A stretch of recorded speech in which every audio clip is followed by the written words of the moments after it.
Abonnez-vous sur la chaîne Afrique Sport pour de nouveaux contenus exclusifs de vos sportifs préférés. N'oubliez pas également d'activer la petite cloche pour ne rien rater. Bonjour à tous et bienvenue dans cette matinale d'Afrique Sport. Nous débutons en Premier League où la course au titre semble plier. Liverpool est à 11 points de Manchester City. Après avoir mené 2 fois au score face à Newcastle, Manchester City n'a pas réussi à s'imposer. Le champion en titre laisse encore une fois échapper des points. Recroquevillés dans leur moitié de terrain, les joueurs de Newcastle avaient pris l'option de subir. Face à ce bloc compact, les Mancuniens n'ont pu s'en sortir qu'avec un match nul 2-2. Après leur victoire face à Chelsea la semaine dernière, les Sky Blues font du surplace et risquent d'être un peu plus distancés par Leicester qui reçoit Everton ce dimanche. Et surtout, clou du spectacle, Liverpool de Sadio Mané, Mohamed Salah et Matip accueillent Brighton ce samedi et un doublé de Van Dijk a permis aux Reds de s'offrir 3 points précieux. Le Boxing Day de ce mois de décembre sera déterminant pour le titre de Premier League. Et nous restons en Premier League pour parler de la polémique Serge Aurier. Le défenseur ivoirien de Tottenham renaît de ses cendres depuis l'arrivée de José Mourinho.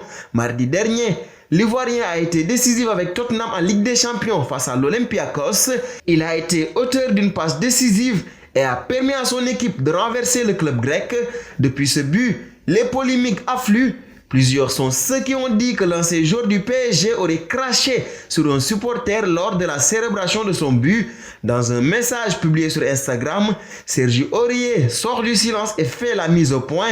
Petit message personnel pour corriger une controverse.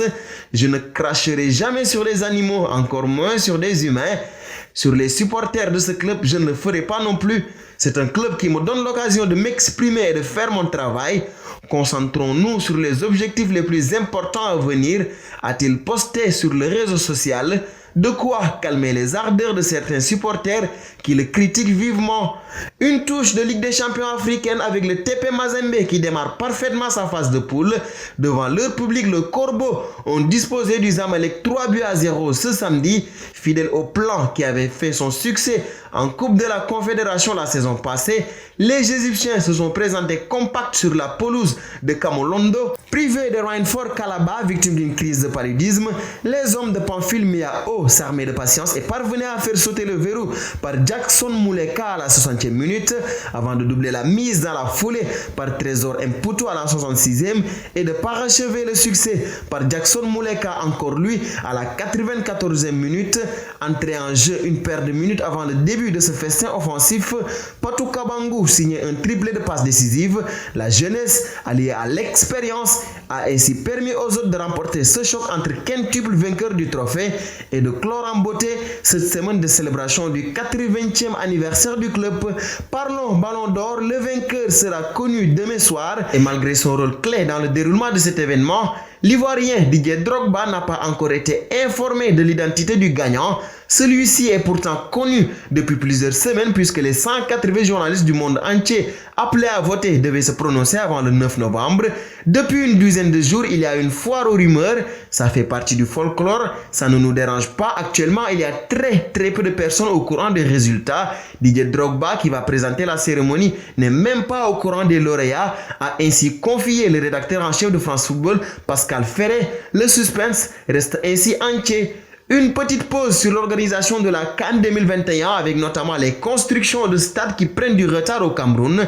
Et comme qui dirait, trop c'est trop. Face aux nombreux retards constatés, Grupo Piccini s'est vu retirer le marché de la construction du complexe sportif d'Olembe à Yaoundé par le ministre camerounais des Sports. Ce stade devait abriter des matchs de la Coupe d'Afrique 2021. C'est ainsi une décision radicale qui a été prise contre le groupe de BTP.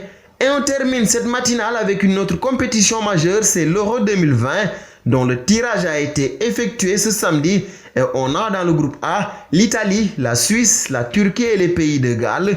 Dans le groupe B, nous y notons la Belgique, la Russie, le Danemark et la Finlande. Le groupe C, quant à lui, est composé de l'Ukraine, des Pays-Bas, de l'Autriche et du prochain vainqueur des barrages D. Dans le groupe D, l'Angleterre, la Croatie, la République tchèque et le vainqueur des barrages C vont s'affronter. Pour le groupe E, il y a l'Espagne, la Pologne, la Suède et le vainqueur des barrages B.